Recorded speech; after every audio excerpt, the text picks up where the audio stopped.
Welcome to the Futurist Society Podcast, where we delve into the latest advancements in technology, science, and culture. From discussions on the latest breakthroughs in AI, biotechnology, and space exploration, the Futurist Society is your window into all of the awesomeness that the future holds. Get ready to be informed and inspired as we consider the positive impact of emerging technologies on humanity. Without further ado, welcome your host, Dr. Awesome.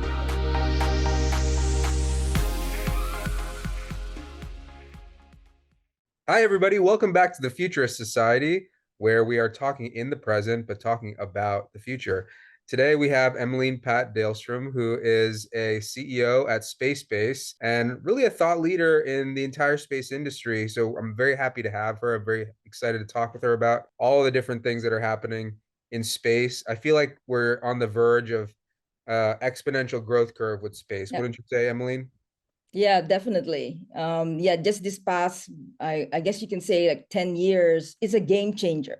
If you think about the development of space, basically for the past like 50 to 60 years, it's always been on a linear curve and it's always very expensive, mostly government-based. But just like about 10 years ago, again, because of exponential technologies and the democratization of space, that has basically changed. And there's just so much happening today that it's pretty exciting, especially in the commercial world. Mm-hmm. Yeah, so you're in the commercial world. Tell me a little bit about where SpaceBase fits into all of that. Yeah, so maybe just for some context here, I've worked for like maybe 2 to 3 decades in the new space commercial world, either in the US and in Europe. And then about 7 years ago, my husband and I, who's also a space geek, we moved to New Zealand and we created SpaceBase. The main focus of SpaceBase is really to catalyze space industries in developing and emerging countries, just because we think that to create like a sustainable and really abundant like space future, you need to have everybody along with the rides and nobody gets left behind. And so that's really the purpose of SpaceBase, is to make sure that this entrepreneurial space ecosystem actually gets built like all around the world. And we just like prototyping in New Zealand and seeing how does that really happen and how does that work. And I think the lessons learned that we've gathered over the past like 5 to 6 years is definitely taking shape and creating impact here. And we want to sort of like impart that to the rest of the world. I hear you. I think that it would be really nice if other countries, other than the big major economies like USA, China, Russia, all of these other big time countries that have been doing space for a long time, I think it would be nice to have a developing country to be in the mix with that. But honestly, like what does a small country like New Zealand, what is the reason for their interest in space? What is the reason for a country like, Fiji or, some sort of other small country? Like, what is their interest in space that they would benefit from? Yeah, so that's a really great question. If you actually think about the reasons for why, even anybody would be interested in space, there's a couple of things. So one thing is, of course, traditionally it's like science exploration. There's always this human need to explore and look at other things and basically do adventure. So I think that's one thing that's important to anybody.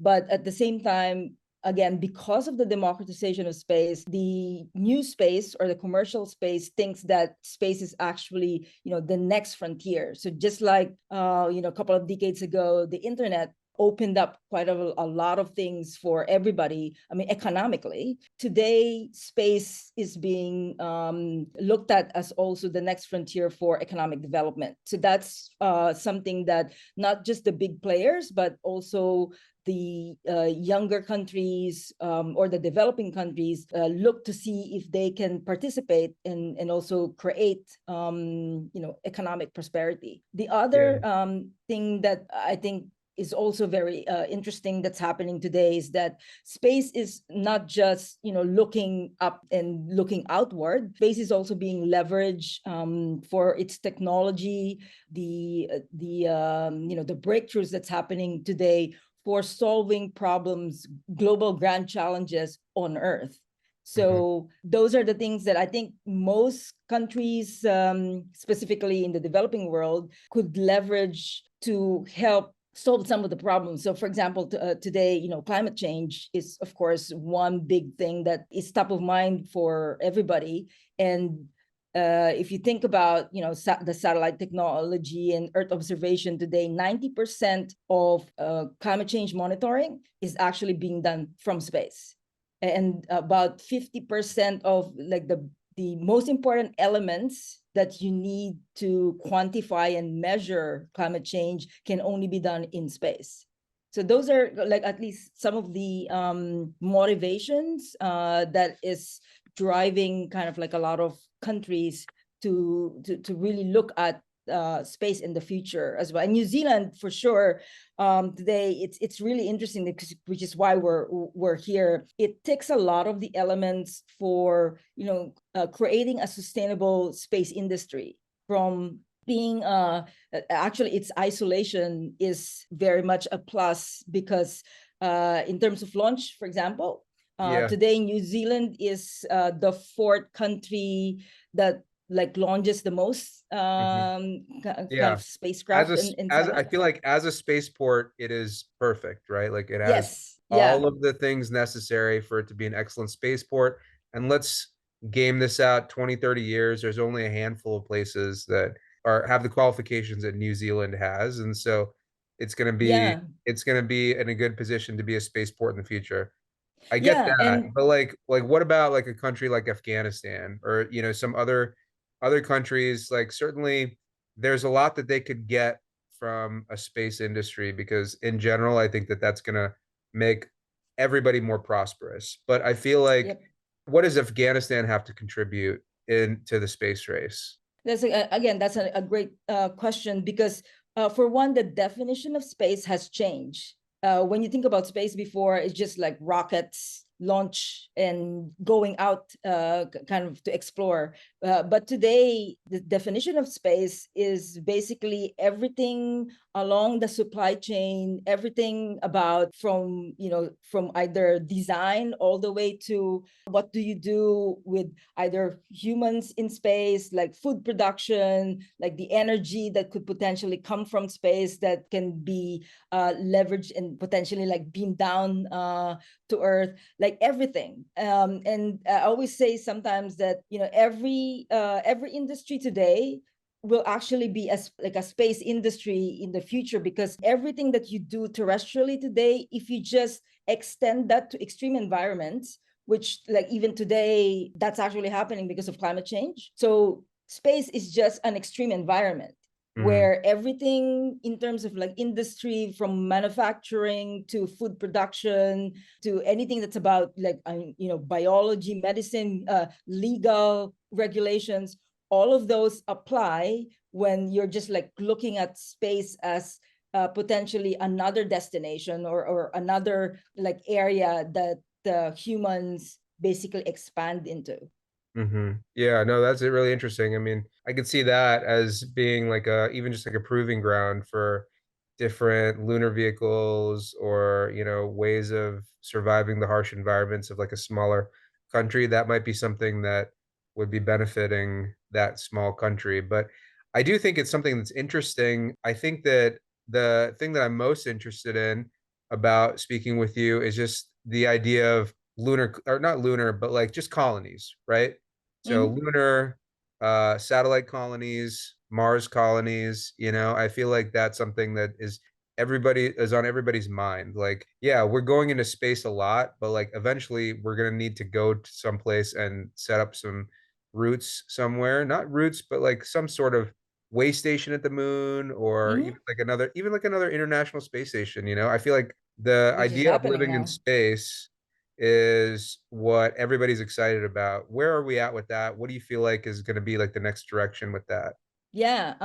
So first of all, I actually don't even use the word colonization anymore, because that has like a, Oh, right. it has a negative stigma. My So bad. no worries. But so the words that we use today are like, settlements or Also expansion. has bad Yeah, connotations. yeah, it has some bad Like, let's just connotation. say That's home away a from little home, bit, okay? Let's just say home away yeah, from home. yeah, and basically, going to space to stay as opposed to visit. I think is what we're trying to do.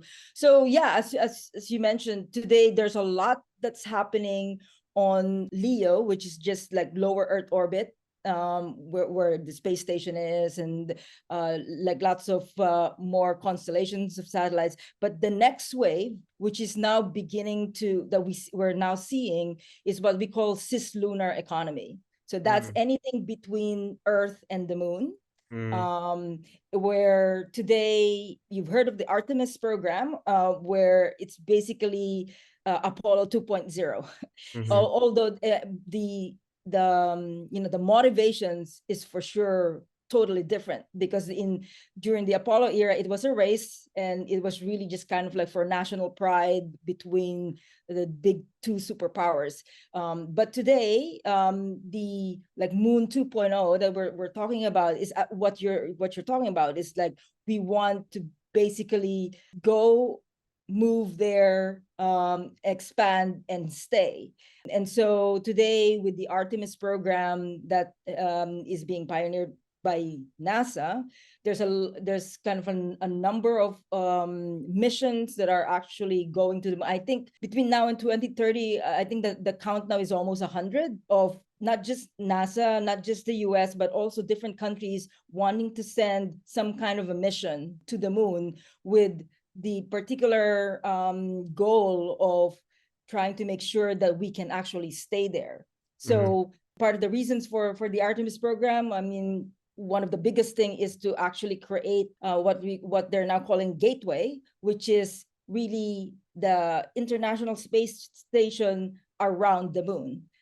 So that's one big program that everybody's sort of like contributing to. Lots of countries working to do that, and because it's another way of just the kind of like the first steps to having something, a permanent presence sort of like around the moon. And then the next step to that is actually landing on the moon and scouting out how do you create a moon base, which would then be the robotic missions that's going to happen. So today there is a program called CLIPS, where it's really a combination. It's a public-private partnership between the US government and the commercial companies that are now bidding to actually do all of those missions for them. So these are actual commercial companies that are building landers and rovers now, and there's a series of them that will happen within the next kind of like 5 years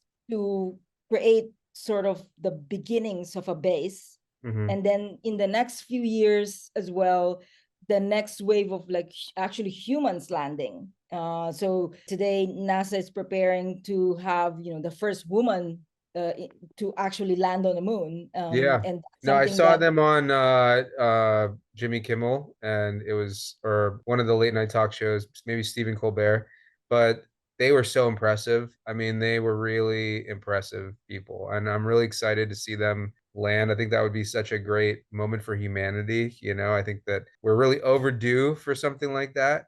yeah. But I think that one of the things that I really like about what you said earlier was the idea of the robotic missions, and I know that you're involved with a robotics company yourself. So tell us a little bit about like where you think that they're headed with that, because I think that it's going to be really interesting to see the kind of robots that are made for the moon, because I feel like it's going to be like really anything's on the table, right? Like you don't need to Yeah. have four legs, you don't need to have two legs, you don't need like who knows what they're going to look like. Yeah, the way that they're developing today, I mean, there's so many designs, there's so many different things as well that they're working on, and really, these are the precursors of when before humans actually settle.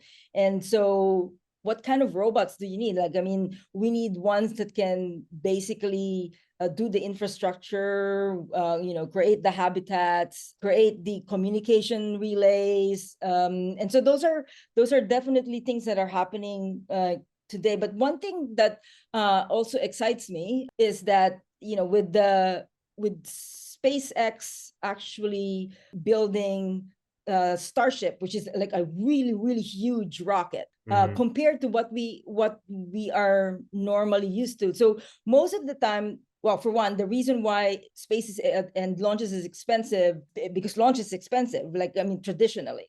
But SpaceX is changing that game, where the launch price has really come down so much that with Starship, if it actually becomes successful, then it means that you no longer have to optimize for space, meaning space as in like physical space, not like space, where it used to be that you always have to make it really miniaturized and small. And that's a trend still. But if you have like a big rocket that can actually go to the moon with cheaper as well, then all of these things that we normally need for building things that normally are huge can now go on a spaceship, and then just be basically transferred over. So thinking about those big bulldozers or big like machinery that needs to create all of these moon bases. So what is the implication of that? It means that you also shorten the time, because it used to be you'd have to have those small pieces of equipment that needs to be launched and then assembled and then used. But then if you have the same form factor as you have here terrestrially, then it will accelerate, I think. Can the new rockets carry a bulldozer to space? This is why what I'm saying, like, because SpaceX with Starship is so huge. If you just compare it to all of the things that have actually flown before, it can carry bulldozers. No, really? Yes. Bulldozer? A Yes. bulldozer. Okay. We're talking about like hundreds of tons here. Wow. Compared to like the small miniature amount of that's crazy. Yeah, it is. That's why it's a game changer. That's why I always say that it's a game changer, because can I fact check this real quick, like live stream? Sure. Because like that's gonna blow my mind if that's actually true. Yeah, I'm trying to remember how many tons how many Starship actually, I think it's 1,000 tons can Starship take? Yep. 150 tons. Okay. Okay, so it's 150 tons, not 1,000. How much is a bulldozer? How much is a bulldozer in tons? 180. Smaller bulldozers are available in as little as 8 tons. Yeah. So you could carry theoretically, theoretically you could carry like, nearly 20 bulldozers. That's crazy. Yeah, it's crazy. That is crazy. Yeah, I know. That's why that was me exploding my brain. Actually changes the game. Wow, that's gonna be cool. That's gonna be cool. I want big robots, I feel like like I'm tired of small robots. I want big bulldozer robots, That's gonna be interesting. I don't know how you're part of a robotics company. Are you making big robots? Or are you making small robots? No, I think these things are just 1 ton, like the biggest probably for Cirrus Robotics, which is the company that I'm connected with. I think 1 ton is what they are aiming for. Okay. So, but I mean, and that's just that's still a big robot. I mean, a ton, Yeah, a ton is like what is it? Like a Mini Cooper. Yeah. Yeah. So, and I mean, there have been big satellites that are, the ones that go to geostationary orbit. I mean, they are big. They're bus sizes. So those are the ones that are the big geobirds that are doing either weather or commercial. I feel like with the amount of space that you could make something like really significant in space now, which has always been kind of like something that has bothered me about space. I'm not claustrophobic, but like I do feel like I need like I don't want to be like, feeling like I'm living in like a apartment in Japan, something, or like in Tokyo where I'm like I'm taking like a shower standing up, but I can't like even move my hands. Uh Right. Well, I think it's gonna start that way. mhm, But yeah, as things get constructed, I think for sure it's not gonna be what we think mhm, today. mhm. What are you looking forward to the most, would you say? I just think that there's a lot of resources that can be utilized sustainably for settlements and actually living and working in space, but at the same time, also be utilized for what we need down here on Earth, so that we don't like we basically stop unsustainably, you know, pillaging our resources on Earth. Mhm. So I think it's a dual use here, where you can Yeah. certainly use it for space, for all of Mhm. the things that we could potentially, and the possibilities that we can potentially use it for, but at the same time also solve problems here Right, the on Earth. trickle down And technology effect, yeah, like yeah, the technology that we learn from the space race trickles down to enrich our lives, in yeah. the same way that And I like think it goes also both ways as well. The technologies that we're developing for terrestrial purposes today can also be used for space. So I think that Mhm. it's certainly both ways. Mhm. What do you mean by that? Like, can you give an Um, example of that? yeah. I talked about the extreme environments earlier, and so I think food production, and which is something that we really need today anyway, Mhm. especially with all of the things that are happening, kind of like weather-wise, and failure of crops, and because of all of these things, and the famine, and all of those things. So if we can optimize actually food production sustainably in extreme environments, that can certainly feed also areas of the world today that are suffering from what is happening. But at the same time, that technology you can also use for the future, because we need to be self-sustainable. We can't like just all launch our food, right? We have to create them. And so I think that particular type of technology can certainly be done. So that's one. The other one that is also at its beginnings today is that there are certain companies that are working on power beaming. So power beaming from either microwave or laser, where you can actually beam energy from one place to the other. So Mhm. terrestrially, this is very also important, especially in places where again, where devastation is always happening, like annually. Mhm. So like Yeah. I'm originally from the Philippines, and Uh-huh. like you were the most kind of like typhoon country that always experience typhoon every year. And so the power lines always get destroyed, and you have to kind of like rebuild them every time. If you do power beaming, at some point you don't even need those infrastructure, right? Mm. But that technology in itself can also be used in space. So like, how can you harness like solar energy, which is like abundant in space, and use that for actual energy, either in your moon base. But at the same time, there's also been research and theories of how do you potentially beam solar energy from an infrastructure in space to Earth. Mm. So again, that would then make us not reliant on fossil fuels if that actually happens, and that's happening now. Like in research, there's companies that are actually working on power beaming. Mm.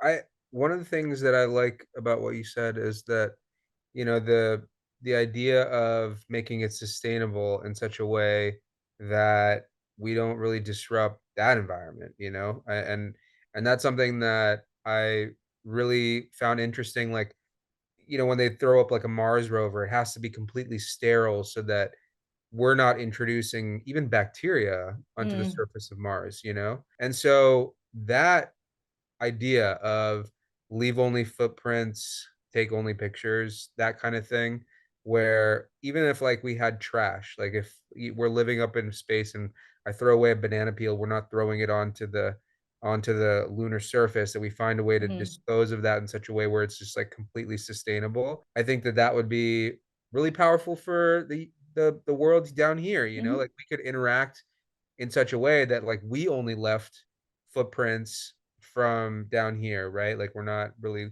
having any sort of significant impact on the environment. And I think that that's something that will have that kind of cross pollination that you're talking about. But I Yeah. I do find the idea of power beaming like a little bit scary, but more so that I think that like it hopefully like when we get fusion power, it won't even be necessary, like hopefully that's gonna be something that is I feel like every week I see something new about fusion power, which I think opens up a lot of possibilities for space too, wouldn't you say? Well, there's definitely a lot of like different research that's happening. Um, just because, like, I mean, even with launches, we've been using the same technology. Even SpaceX has been using basically the same technology that was used when Gagarin kind of like went up in the 60s, and so there needs to be a change in terms of how we would be launching in space and how we would be utilizing energy and what kind of energy it is that we'll be using to also make it more optimized for like long-term duration travel, and so like for example just for launches on Earth, it's no longer just like chemical launches that are being tried today. I mean, there are companies that are, for example, doing. There's one really interesting and crazy company they called Spin Launch, and it's like using a catapult to basically catapult either a spacecraft in space. Then there's also for more reusability, instead of launching rockets, where I guess, of course, today SpaceX and Blue Origin now have not 100% reusable, but they can now actually come back down, which, by the way, like 10 years ago, that was deemed impossible. But today it's just routine now for SpaceX to be able to come down and bring their rockets down. But today there are also companies that are working on space planes. So the form factor of horizontal takeoff, horizontal landing on actual airports, you don't even need a spaceport. So there's one company called Dawn Aerospace here in New Zealand that is really doing successful tests here on that respect. And that would also be another game changer, not just for space, but for the basically for transportation. Because at some point in time, if that technology can actually be human rated, then yeah, you can go across the world in 30 minutes. And for example, Dawn Aerospace is using green technology, and their goal is to be able to launch several times a day. And so just yeah, again, it's just not for launching something in space, which would then be more frequent and potentially more sustainable. But then if it becomes also human rated, then it will disrupt the air industry as well. Yeah, no, I'm excited about that idea. How far are we from there? Like, are these people getting into low Earth orbit at all, or how high are they That getting? that that's the goal. So Yeah. right now they are just doing test flights first for the maneuverability and so forth. So that the next milestone to that is to be able to go suborbital. And then once you get suborbital, then you can potentially release payloads into orbit there. But in terms of like flying point to point, you really just need to go suborbital. Mhm. And so I think there's a bigger step between having that technology, proven, which would then be great for, let's say, package delivery, because it's not human rated yet. So just think of FedEx via suborbital like cargo. But the bigger step, I think, is for that to become human rated. And that I don't know, because that would be, I think it will all depend on policy and law regulations, which is, I think, harder than the technology to actually do, today. Yeah, no, I think the regulation is difficult but important. Like, I don't want just anybody throwing up stuff into Yes, space, yeah. So I think it's important, but I think that the progress is happening at a breakneck pace. I think that everybody's seeing it. I think that the moon landing again will help everybody get more galvanized into this whole space industry. But I think that more importantly, just the inspiring nature of it is going to make it a realistic career choice. I could say to my parents, "Oh, like I'm going into the space industry," and it's not something like, okay, like we're really worried about him. I feel like it's certainly become more credible as a career choice these days, wouldn't you say?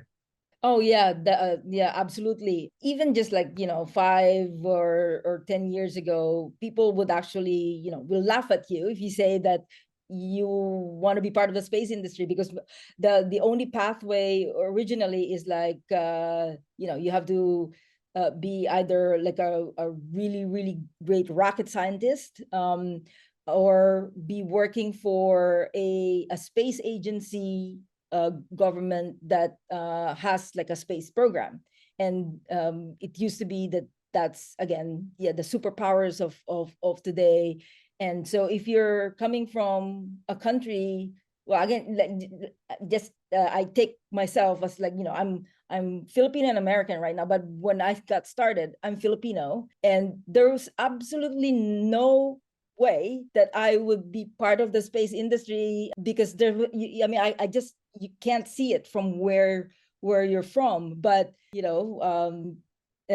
half a century after I'm sitting here talking to you, and I'm actually talking about space, which is totally something that I would never have dreamed of like a few decades ago. Did you know that was something that you were interested in and that was gonna be your career choice back then? Or Yeah, I mean, absolutely. I mean, I lived through watching Star Wars on the big screen. Right. Yeah. And even way back then, I'm gung ho about being able to go to space at some point in time. Mhm. But that was like during that period, it was a pipe dream. Mhm. But it's just I was I think just too stubborn to kind of like give up on the dream. And I Mhm. just said, what is the best way to kind of like do it, and hopefully I might be successful. And which is kind of like why I took a physics, space science, sort of like educational That's great. pathway. That's awesome. And so but today, because of that democratization, again, anybody, so if you're passionate about anything today, even if you're passionate, like let's say law, today space law is a thing, and it's actually very much needed, especially because of all of the things that's happening today. I think the thing that is lagging behind is the regulations and the policies that need to happen, so that we are actually doing the right thing. And that goes with things that are happening today in terms of space debris, to being able to regulate what you actually launch up there. And so anybody, either you're interested in biology, or just traditionally if you're interested as an engineer, like you can certainly now work on either being in a company that's already established, or you can be a founder. I mean, I've known founders that are not just from the US, they come from many different countries, from South America to Eastern Europe, and they're now very successful. And so you can come from anywhere today. Just kind of the opportunities What is what when has opened you up. say they're very successful, what does that look like? What do you mean by very successful? Like they've Yeah, so launched stuff up into space, or they're financially yeah, successful, yeah, or actually, like so about, let's see, a little over 10 years ago. So I was working for Singularity University in Silicon Valley about 10 or so years ago. And it's a very non-traditional institution that leverages exponential technologies to solve global grand challenges. And part of their goal is to birth startups. And so there's a bunch of startups that basically got started from just attending the programs that have happened there. So just as an example, Satellogic, which the founder is Argentinian, and he did the program back in 2010, no background in space at all, but somehow he became passionate about space and started this satellite company called Satellogic. And if you Google Satellogic today, they've got at least over like 30 something constellation satellites now up in space.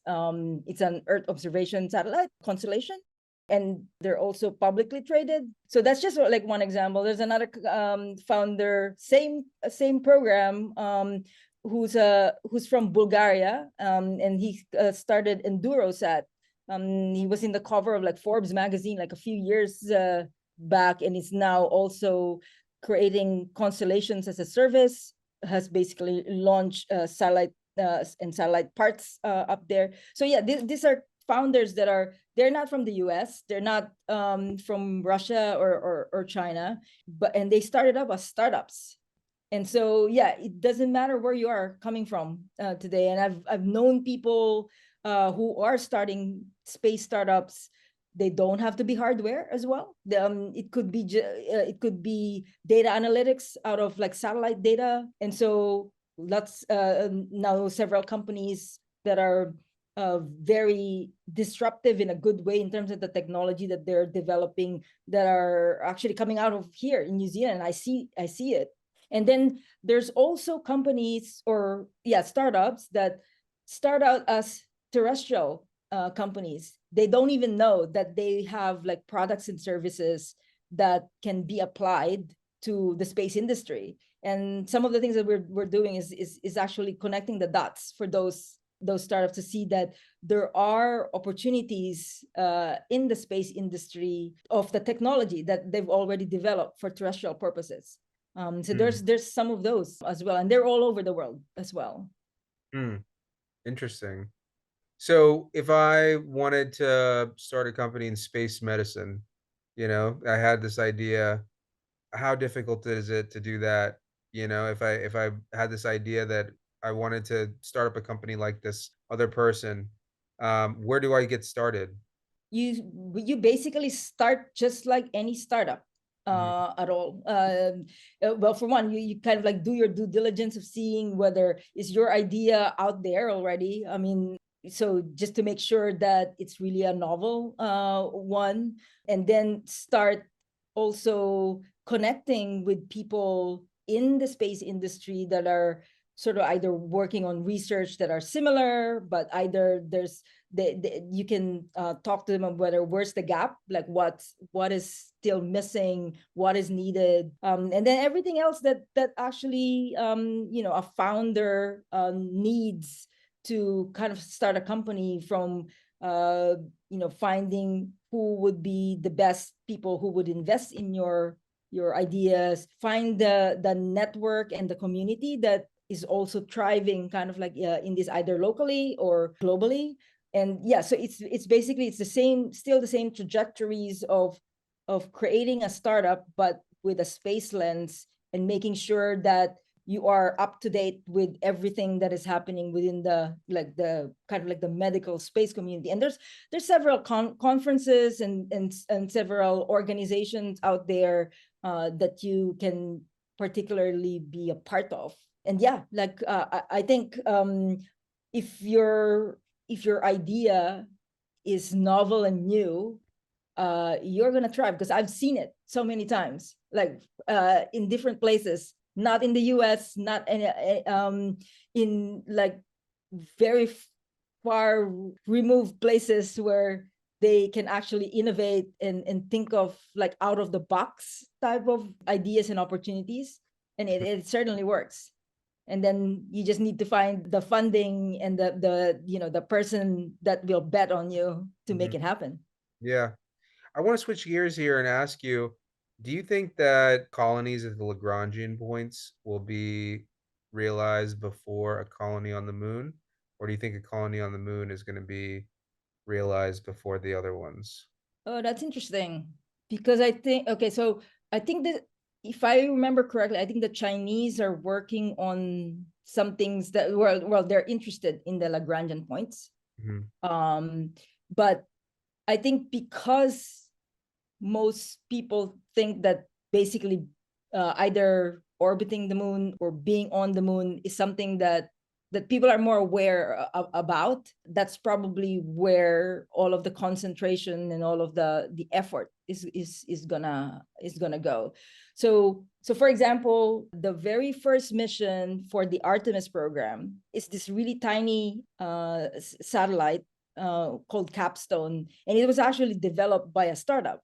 And so it was a public-private collaboration between NASA. And so the main goal of that is really to go on this very eccentric orbit around the moon, where potentially Gateway, so the space station on the moon, is gonna be parked at.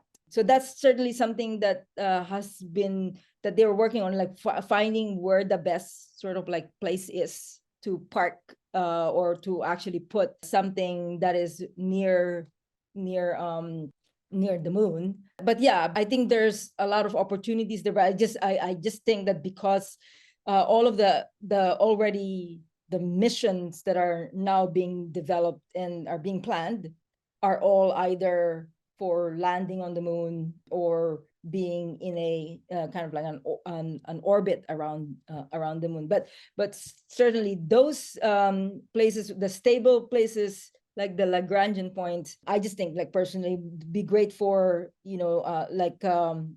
for lack of a better word, gas stations, where it would be a stable place to actually, if you're going somewhere else, it would be great to have those infrastructures available for you to dock and like you either refuel or whatever, and then go elsewhere. Yeah, no, I'm a big fan of Japanese animation and science fiction, and they have a number of different science fiction future ideas, whether it's utopia or dystopia, I'm not really sure. But the fact of the matter is that they have all these interesting reimaginings of what space colonies will look like. And I think that would be... Do you watch, or did you watch the series The Expanse? No, I haven't. Is it good? Okay, so well, definitely to me, I think it's the Star Trek of this generation. Oh, really? That's a bold statement. It's really good. So yeah, if anybody there who's listening, you should. It's on Amazon. So it had like six seasons. It's now done, but it was all based on the book by James Corey, and like there was like 9 books altogether. So it's like what happens to Earth in like about 200 years or more time. And basically it's where we've already gone and settled, like we're terraforming Mars. We like moon is definitely a presence. I think the UN kind of like lives there. And then there's what they call belters, which is who are mining resources in the asteroid belt and like the moons of Jupiter and Saturn. It's really good. No, I'll have to check it out. I'm really looking forward to binge watching a new science fiction something. But I just finished with, what was it? The new Star Trek series. I feel like Star Trek to me is the best utopian vision of the future. You know, the ideas of like a post-scarcity society, of us just living our best lives, trying to maximize our own potential. I think that's something that I can really get behind. And the fact that you said that it was like the Star Trek of this generation, to me, is a very bold statement. So I'm gonna have to check this show out and make sure that it lives up to that statement. But we are getting to the end of our time, and Yeah. I did want to reserve a few minutes for the same questions that I ask all of my guests. Number one being, where do you get your inspiration from? As you can obviously tell, science fiction and all the different things that we talked about, that's a big inspiration for me. It's a bigger inspiration for why I do this podcast, because I want to have that utopian vision of the future similar to some of the science fictions that we've talked about. But what about you? I mean, you've obviously been in this industry for a very long time, and it seems like you're very passionate about it still, even after 25 years or so. And so, what fuels that passion? Yeah, so same here. Science fiction certainly is a big driver, and Star Trek, as you mentioned, like I always joke around that. Yeah, I'm trying to build a Star Trek universe, Hmm. and so whether it happens or we within my lifetime is not the point. I think I want to be part of that movement that actually drives us there. So that's Hmm. one point. But the other thing as well is that it's a motivation of so that we don't get to that dystopian side. So again, another movie. Did you watch like Elysium a few years back? No, no, I haven't seen So that one. this was a Matt Damon Yeah, yeah, yeah. I saw the movie trailer. as well. Yeah. So in Elysium, the problem there is that we actually managed to utilize all of these exponential technologies, and you can cure cancer and everything, but it's only for the elite. So which Mhm. means that they created this utopian kind of like spinning colony in space, but it's only for the elite, and everybody else on Earth is basically Mad Max. Mm. So that's the future that I never want to happen. And so Mhm. that's actually the motivation for SpaceBase. I never want that to happen, and so which is why I want to make sure that nobody gets left behind, and if we can actually create some of these opportunities for other countries to come and be part of this hopefully utopian future, then that's sort of like my motivation. So it's both negative and positives in terms of what motivates me, but it's all based on science fiction. Yeah, no, I really appreciate all of the different science fiction recommendations, because I'm always looking for new movies and new videos to watch, and so I really appreciate those recommendations that you've given me. But a lot of the stuff that you're talking about the future, you know, it is space. It is centered around space, right? Like, so I want to know, what is the future that you see for space in 10 years? In the next 10 years, like, what can we expect from the space industry to trickle down to everyday people? Yeah. So in terms of like the future, I want to stay on the positive side, even Mhm. though like there's a lot of things that's happening today. I think we will solve the issues that's happening where space debris, like crowding, and like all of these things that's also like a main concern today. I think humanity will solve them, and so within 10 years I think we will actually have like a maybe not an actual community yet, but at least some presence on the moon. We're now on that trajectory to actually be settlers as opposed to visitors. Mhm. And that kind of like this cislunar economy is gonna materialize via the companies that are actually going to be being birthed specifically for that. And 10 years is not very long. If you just like think about 10 years ago, we didn't have any of all of these things that we've been now realizing are available. Mhm. But again, if we think about the exponential curve, the pace of change is also going to be exponential. Mhm. And so I think this basically this cislunar like future that we're trying to build you'll all kind of like you'll already see Mhm. that taking place. I wonder, based on that, for my third question, what do you feel like is the technology that's going to bring that about? What are you most excited about? Like, what technology are you most excited about that will bring about that future that you talked about? Ooh, that's a good question. I think, as I mentioned again earlier, if we can change the way that we actually launch things in space in a more sustainable way, in a way that can accelerate that sort of like build, then I think that's the technology that's kind of like missing right now. I think we're at the edge, or we're at the beginning of some breakthroughs that will happen. Because as I mentioned, like we've been using the same technology for basically decades. And if that happens, it will jumpstart and I think exponentially accelerate everything that's basically going to happen. Yeah, I really appreciate you telling me about that jump in weight differential between the old rockets and then the current rockets. I mean, the fact that we can lift 160 tons into space now with this new propulsion system was amazing. And I can only imagine what is going to come down the pipeline when that number gets higher or the cost gets lower. Who knows what's happening? Yeah. But the fact of the matter is that that was really mind blowing. So I really appreciate that little bit of insight that you've given to all of us. But it was a great conversation. I really appreciate you coming out. Good, all the best with SpaceBase and everything that you're doing in New Zealand. For those of you guys who are listening on a regular basis, please, as always, like and subscribe at the bottom. And for those of you guys who are going to hear us about our next podcast, I will see you again in the future. Thanks, Emeline. Thanks, everybody. Have a good day. Thanks so much for having me.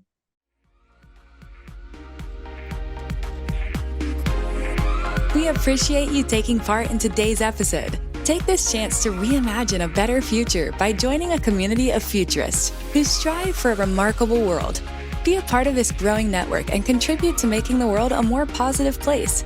Visit thefuturistsociety.net and subscribe to the show so you don't miss a drop of hopeful futurism.